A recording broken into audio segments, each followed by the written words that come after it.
Welcome বন্ধুরা, আমার চ্যানেলে তোমাদের স্বাগত জানাই। তো তোমরা যারা 2025-এ মাধ্যমিক দেবে, তোমাদের ভূগোলের একটি গুরুত্বপূর্ণ অধ্যায় অর্থাৎ পরিবেশ ভূগোলের একটি গুরুত্বপূর্ণ অধ্যায় বজ্র ব্যবস্থাপনা। তোমরা যেন এই যে বজ্র ব্যবস্থাপনা থেকে তোমাদের এমসিকিউ এসিকিউ আকারে 3 নাম্বার থাকে এবং 3 ও 2 নাম্বারের একটি করে প্রশ্ন অবশ্যই তোমাদের আসবে অথবা থাকবে মাধ্যমিক 2025-এ, সেই সঙ্গে টেস্টেও। তো আজকে আমি এই বজ্র ব্যবস্থাপনা থেকে সবচেয়ে গুরুত্বপূর্ণ 2 ও 3 নম্বরে যে প্রশ্নগুলো আলোচনা করব, সেই প্রশ্নগুলোর মধ্যে থেকে তোমরা প্রশ্ন কমন পাবে। তো কোনো কিছু কথা না বলে সরাসরি প্রশ্নগুলোতে দেখা যাক। প্রথম প্রশ্ন, বজ্র ব্যবস্থাপনায় ভরাটকরণ কাকে বলে? যেটা মাধ্যমিক 2020 সালে এসেছিল। ঘুরিয়ে ফিরে এই প্রশ্নটা অনেক রকমের আসে। পরবর্তী প্রশ্ন, লিচেট কি বিষাক্ত বজ্র কাকে বলে? চলে যাই পরবর্তী প্রশ্নে। পরবর্তী গুরুত্বপূর্ণ প্রশ্ন, বজ্র ব্যবস্থাপনার সংজ্ঞা দাও, অথবা বজ্র ব্যবস্থাপনা বলতে কী বোঝো? যেটা মাধ্যমিক 2019 সালে এসেছিল, এই বছরের জন্য যথেষ্ট গুরুত্বপূর্ণ। চলে যাই পরবর্তী প্রশ্নে। পরবর্তী প্রশ্ন, বজ্রের পুনর্ব্যবহার বলতে কী বোঝো? যেটা মাধ্যমিক 2017 সালে এসেছিল, যথেষ্ট গুরুত্বপূর্ণ। এবং সেই সঙ্গে পুনঃচক্রীকরণ কাকে বলে? যেটা মাধ্যমিক 2018 সালে এসেছিল। চলে যাই পরবর্তী প্রশ্নে। পরবর্তী প্রশ্ন, স্ক্র্যাবার কী কারণে ব্যবহার করা হয়? পরবর্তী গুরুত্বপূর্ণ প্রশ্ন, ম্যানিওর পিট কী? প্রশ্নটা আরেকবার বলি, ম্যানিওর পিট কী? পরবর্তী গুরুত্বপূর্ণ প্রশ্ন, তেজস্ক্রিয় বজ্র কাকে বলে? যেটা মাধ্যমিক 2019 সালে এসেছিল।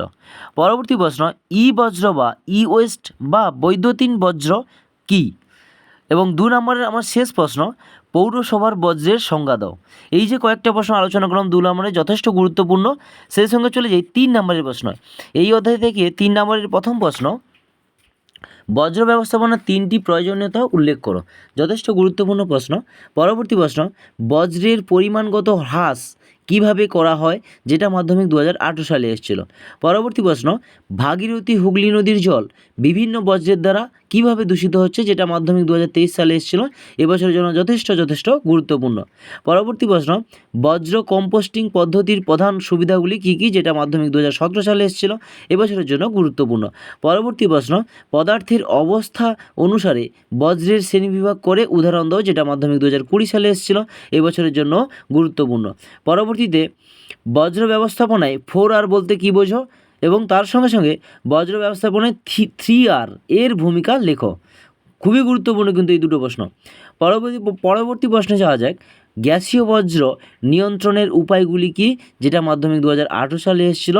এবং তার সঙ্গে সঙ্গে আমার 3 নম্বরের শেষ প্রশ্ন বজ্র ব্যবস্থাপনা থেকে, কঠিন বজ্র ব্যবস্থাপনার পদ্ধতিগুলি কী কী? তো এই যে প্রশ্নগুলো তোমাদের 2 ও 3 নম্বরের জন্য আলোচনা করলাম, এই প্রশ্নগুলোর মধ্যে থেকে কিন্তু তোমরা প্রশ্ন কমন পাবে। এবং তার সঙ্গে সঙ্গে তোমরা কিন্তু একটা টিকা হিসাবে করে রাখবে, বিষহীন বজ্র কাকে বলে। তো এই যে প্রশ্নগুলো আলোচনা করলাম, খুব ভালো করে প্রশ্নগুলো করো, যাতে ভূগোল বিষয়ে তোমরা ভালো নাম্বার পেতে পারো। আরও একটা কথা বলে রাখি, যেহেতু ভূগোল বিষয়ে প্রত্যেকটা পার্টে বা প্রত্যেকটা লাইনে প্রশ্ন থাকে, তো প্রশ্ন সংখ্যা একটু বেশি, কিন্তু এই প্রশ্নগুলো করলে সেখান থেকে কিন্তু তোমরা টেস্ট ও ফাইনাল পরীক্ষায় প্রশ্ন কমন পাচ্ছ, এটা একদমই অবশ্যম্ভাবী। সুতরাং এই প্রশ্নগুলো করলে এখান থেকে তোমরা প্রশ্ন কমন পাচ্ছ। তাই প্রশ্নগুলো খুব ভালো করে করো, যাতে ভূগোল বিষয়ে তোমরা ভালো নাম্বার ক্যারি করতে পারো।